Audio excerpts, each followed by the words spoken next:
Hello, assalamu alaikum, and welcome back. Do you guys remember when Pope Francis visited Ayatollah Sistani? How could you forget? It's such a recent phenomenon. Well, I've been wanting to speak to Father Christopher about this for such a long time. I finally got the opportunity to get his take on it. Imagine when it was happening, two highly respected men from different parts of the globe coming together in unison and harmony. I actually wanted to be in the same room just to observe. I didn't want to talk to them. I don't want to disturb them. I just wanted to be in the room and observe how they were talking to one another. Now, when I asked Father Christopher about this, can you believe that he was actually not happy about something? And when he put it to my attention, I wasn't too impressed either. Look, I'm sorry to leave this as a cliffhanger, but I really do want you to watch this entire episode. So you know what? I'm going to stop talking and get you to continue watching.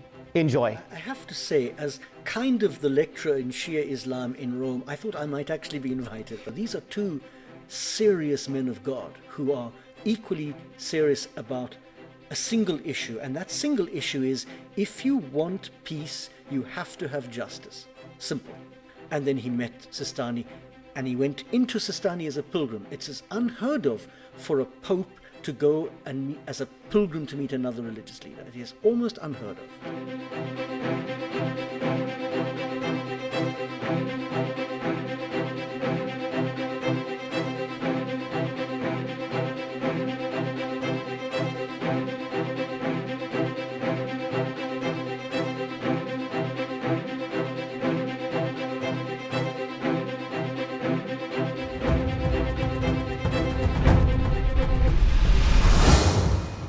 And this brings me on to, and I've been waiting for this one. Have you? Okay. Yeah, so as soon as I saw this in the news and all the social media outlets and stuff, I was like, I wish I was there. And of course, I'm talking about Pope Francis's visit to Grand Ayatollah Ali Sistani. I was like, I just want to be there in that room. Like, I don't want to interact with them. I don't think I should. I just probably just stay in the corner and kind of watch and observe and what these two holy men do and how they interact with each other. I just find that quite fascinating. Do you find this quite fascinating? Did you have this also desire or wish to kind of go with the Pope, with his team, with his detail? I have to say, as kind of the lecturer in Shia Islam in Rome, I thought I might actually be invited, but I wasn't. I thought you would have been invited as well. Really irritable about that, really irritable. But anyway. I'm angry on your behalf. Yeah, I was irritable, so I just... No, I think that... Let me know, I'll sign a petition for you, mate. Yeah, I think... Firstly, it was almost miraculous because a number of popes, certainly John Paul II, tried on more than one occasion to go to Iraq, and it was always blocked. There was always a reason why. Right. We're not sure of what that was about. It was politics. Okay. So this was not the first attempt for a pope to go to Iraq. So in a sense, it's slightly miraculous. The second thing is that I think whatever else this pope does, this is going to be the most important thing he ever did. Because it's three levels. It's Iraq, level 1. It's Najaf, level 2. It's Grand Ayatollah Sistani, number 3. 3 different levels. So he goes... Spot on. Yeah. He goes to visit the Christians of Iraq because they've suffered, as have all Iraqis, under ISIS and everybody else. So he goes because they're a minority and they just needed a comforting presence. Sure. And he is their father in a sense. So he is, goes to absolutely. comfort. It was his duty to go, in my opinion. So well done, yeah. But he also made it clear he was going to visit Iraq and all Iraqis, no matter what their faith. And he quite clearly said, I'm going as a pilgrim, not as a head of state. That he was going as a pilgrim to the place, the origins of Abraham, maybe. You know, that this ancient civilization. Like a zawar. Yeah. As we call it in Arabic, yeah.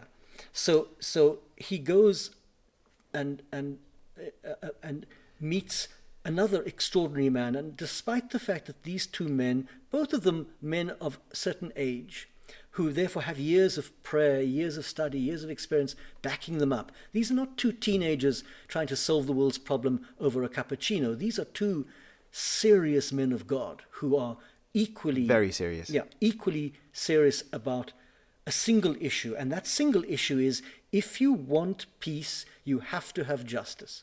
Simple. If you don't have justice, you're never going to have peace. That's just a simple proposition. And both of them know that. Sistani knows that. Simple and true. You can see it in all his actions. He knows you've got to have structures of justice in place if peace is going to happen. Because peace is not an automatic thing. If you meet peace, it's because people have worked very hard and very intelligently to create that peace, and it's very easily broken. Now, trying to subdue the anger that I have because they didn't invite you.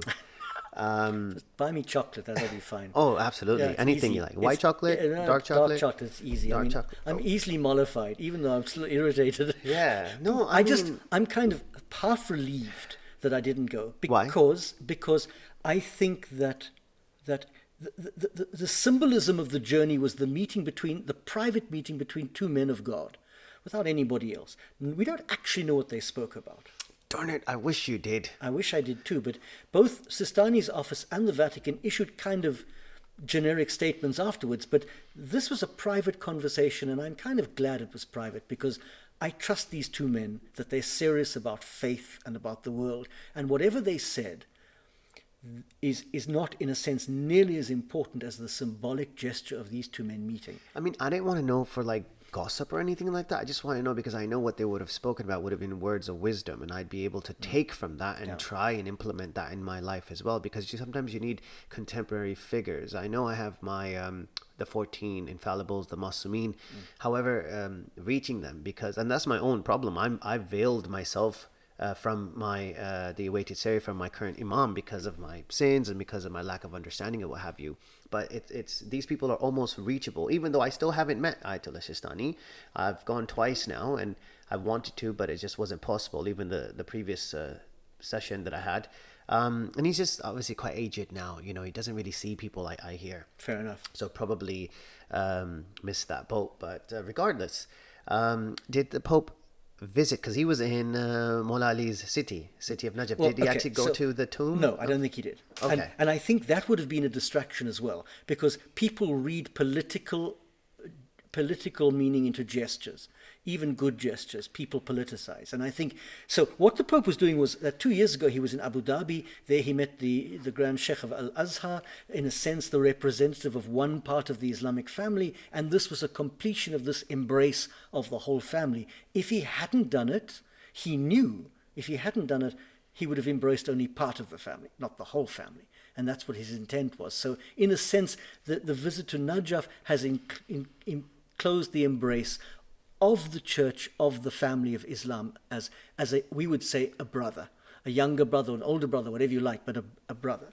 But it's the symbolic thing. It's the symbolism of Iraq, which has ancient roots, and a whole lot of biblical stories are based around that area, like for us, Abraham, yes, who comes from Ur, maybe, which is Iraq. Then it's the city of Ali. I mean, Najaf, in a sense, you could call it. And as this great poet, whose name I shouldn't forget, because he said, you know, Rumi? No, I'm thinking of a contemporary Muslim living here. London? In London. Oh, I don't know. I'm not really good with poetry, to be honest. He speaks about that Ali transcends the city. You don't have to go to his tomb. The whole city is filled with Ali. It's an extraordinary thing. So yes, he didn't have to go to the tomb. He went to the city of Ali. That was the second level. And then he met Sistani, and he went into Sistani as a pilgrim. It's as unheard of for a pope to go and meet, as a pilgrim, to meet another religious leader. It is almost unheard of. You know, I wanted to say this. So Pope Francis, when I look at him, he appears to be a very kind man. He has a very gentle face, a gentleness about him. Yeah. Right? You could tell he's somebody who takes his religion seriously. He's trying his level best to do the right thing. And you can see that resonate with him. You can see this little aura around him. And for him to make these gestures, go see Ayatollah Sistani. And he obviously went. He was the visitor. He went to him. He was the pilgrim, yeah. That's a great move. I think for unity, for peace and harmony, globally. People don't understand it yet. They will eventually. The significance of this meeting. For the moment, historical not yet. Event. It's going to, long after these two men have gone to their heavenly home, this is going to begin to be unpacked. And people are going to say, wow, this was, you know, popes don't go as pilgrims to other religious leaders. Other religious leaders come to popes. Kings and emperors come to popes, traditionally. popes don't go to them. This was an extraordinary gesture of humility and Because you said the Pope is also not just a religious figure, but he's also a political he's a head of state. The Vatican is an independent state. So he can call himself a pilgrim, but at the end of his titles, official titles, are there written in stone, so to speak. It was a head of state humbling himself. And it was a beautiful thing to see, because and now the thing about the Pope is the best bit is afterwards in the plane, because that's when he gives his own interpretation. And the first thing he said in the plane was, "I have just met a man of God." Wow. About Sistani. Nice. Now, you've got millions of Christians who don't even think that Muslims believe in God. They believe in some false Arabic deity called Allah. This is a man who's saying, "I've just met a man of God." A Pope saying that about another religious leader. I have no doubt that Sistani made a deep impression on him, because I think he does, generally. Most recently, looking at just the current worldview, what's going on right now, and most recently in just a few years with the whole events in Iraq that unfolded, and it was everywhere, all over the world, such turmoil and war, what we saw. Ayatollah Sistani played a pivotal role in just pacifying the situation in great fashion. Pope Francis, now this is my, what would you call this, lack of understanding or just ignorance. Could you perhaps tell me something about Pope Francis, which he's done recently in his tenure, as something as significant compared to what Ayatollah Sistani has done in Iraq with the whole, terrorists and all that, pacifying that situation? So every pope has his own kind of strong point, the thing that he concentrates on. And the first thing about Francis is he has a massive burden for the poor. So he's done a whole lot of stuff in Rome, creating places for the poor to sleep, places for them to eat. He's really done a whole lot there. And I've seen it. I've seen what he's done there. He is a religious leader on a world stage. And so he has spoken out quite clearly on a number of issues, especially on the issue of Syria and of the Yemen. But his role is different from the role of Sistani, in a sense that he stands outside of every country and is able to, whereas Sistani was, in a sense, speaking to his own nation. I know he was Iranian born, but he was speaking to his own nation, where he was living and studying and working, whereas the Pope, in a sense, speaks to every nation. On the other hand, I also understand that Sistani has a massive following throughout the world, and when he speaks, he's speaking to his Risala. We use him as a source of guidance. Of course. So the famous one on defense is a classic text. His call to arms to defend the honor of the nation, the honor of the people. It's an extraordinary document. It's not about let's go and kill the enemy. It's about defending the honor of all the citizens, whether they were Muslim or not. It's an extraordinary document. He is an extraordinary man, Sistani. When was the last time you met the Pope? I've never met this Pope. Don't say that. I met John Paul many times. I ate meals with him, and I traveled on aeroplanes with him. Maybe he doesn't know you. That's why he forgot about you. Well, he can't forget about you because he didn't know you. I'm still irritated. This is not helping. I'm serious. I'm probably more irritated. I thought he might say, can I read your books? No, nothing. Forget about reading. He just call you over for lunch. He was like, you'll give me quick snippets or summaries of certain... Anyway, when he was going, I remember saying to the other guys in the college, I hope he has spoken to someone who knows Shia Islam. That's all. And who Sistani is. And he was faultless. He got every word and every gesture correct. It was just an extraordinary thing to see. In the vicinity of where you live, so I know you're not inside the Vatican, you're near the Vatican. Yeah. Is that correct? Yeah. So apart from yourself, is there anyone else who could be classed as a Shia expert, non-Shia expert? No. So then how can you say somebody was with him to help him and guide him in the most best way possible? Generally, the ones who do this are the Vatican ambassadors. So the Vatican ambassador in Iraq would have been the one who he consulted with. And that's one of the reasons why ambassadors exist. Do you know who he is? I don't. He's an Italian. Actually, he's an Italian. Right. Did he read your books? No. I hope he did. I don't think he did. Even my own family haven't read my books. They use them as holding up other books. But that's family. Smacking mosquitoes or whatever they do with them. I don't know. So family's still back in South Africa? Yeah. And you alone live in Rome? Yeah. Okay, you said you're going to visit them soon? I'm going to try and get there, depending on the COVID situation. I'm going to try and get there around April, Excellent. if I can. Excellent. I think it's under control, quite frankly. I think the COVID situation there is the same as most places. This new strain is not as serious now as people thought at the beginning. People thought it's a bit mild. It's a bit mild, which is fine.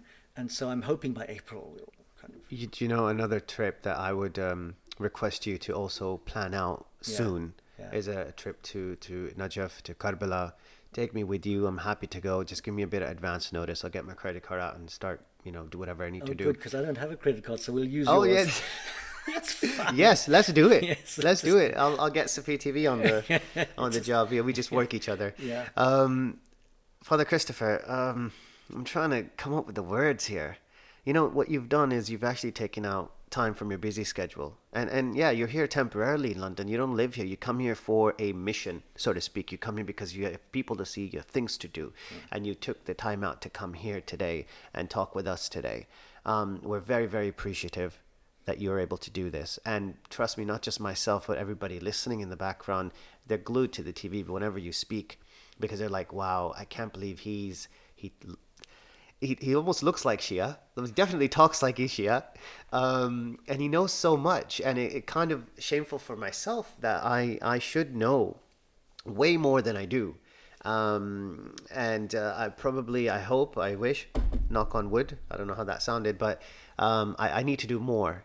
Not just for my own religion, but comparative studies religions, because that's how we can build bridges. And that's how we can love one another even more and care for one another. Apply the messages that we learned from Lady Fatima, Lady Zainab, Hazrat Imam Hussain alayhi salam, all the Ahlul Bayt, the members of the Ahlul Bayt. And like you said yourself, you said that you've also harnessed more. You've polished some of the integrity that you had already because of these individuals. And that's lovely to see. I'm not worthy to finish this off, so I'm going to ask you to just give me your final thoughts and let me know what you think, what your next plans are, and just tell me something about the Ahlul Bayt, because I love listening about the Ahlul Bayt. Well, of course, the thing about you and about many of the people listening is that your knowledge of Shia Islam is a lived experience. Mine is a book knowledge.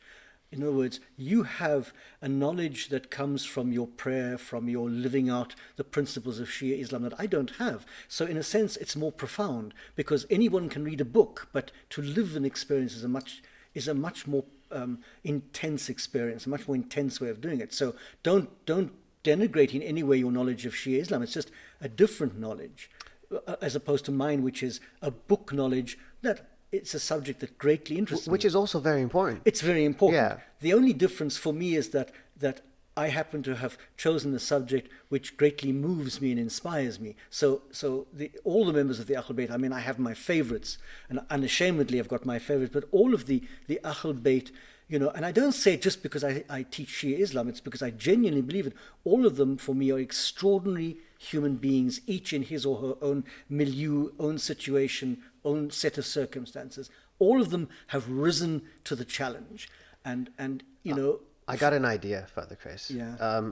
Sayyid Ali, when's Muharram coming up? Which month, do you know? Sayyid Nawab, you guys figure this out, what I'm thinking. You've got a while to go. Haven't we just been through Muharram recently? Well, we like to plan early. Yeah, okay. Really early. Why don't you please try and come down? And I want you to experience Muharram, Shias, what they do. You've seen it on TV, I'm sure, Googled it and what have you. But let's try to live it. Let's try to show you. We can make a program out of it. Lovely. And to practice, if you just take your right hand and just kind of do that. I do that quite often anyway. You could do quite often, yeah. Softly. Yeah, don't have to take it any further than that. Yeah. I don't want this to finish. Sorry, it's my rings. Do you have any rings? I don't have any rings. Oh, okay. I'm ringless. You could do it with your watch if you want. Father Christopher Paul Clohessy, it's been amazing. Thank you. It's been an absolute pleasure, and it's been an honor. It's been a pleasure for me as well, I can assure you. So thank you. And a great discussion, which could continue a long time. But love this chat, love the coffee banter and everything. We need to do more of these. Please let us know when you're back. and we're going to hijack you again. I'll bring coffee from Rome this time. And your other books as well, and please. I'll bring my other books. Yeah, ladies and gentlemen, we got Angels Hastening. We also have Half of My Heart. It's not with me, so don't look here. Just listen to my voice. Half of My Heart. Would you like to tell them, if you just look into this camera here? So there's Fatima, daughter of Muhammad, which is the first book, a biography, a semi-biography of Lady Fatima, especially comparing her a little to Mary in Catholicism in terms of virginity, motherhood, intercession, miraculous circumstances around their lives. The second book, Half of My Heart, the narratives of Zainab bint Ali, is again a semi-biography of Lady Zainab, specifically the days before, during and after Karbala and the role she played. Angels Hastening is a collection of the dream sequences or the visits of Jibril to a variety of people, including the Prophet, including Salama, in which he predicted the death of Al-Hussein at Karbala, and also the dreams of some of the enemies, the dreams of the punishment they were facing because of what they had done. So it's a collection of dream sequences. And we think that it's Georgia's Press that has released or published Georgia's these. Press, yeah. We think that's how it's pronounced. Anyway, thank you very much once again. You know what? I'm just going to get up. I was going to fist bump you. We're too far away, so I'm going to shake your hand properly. Yeah, you don't have to fist bump. Bye, everybody. Good night.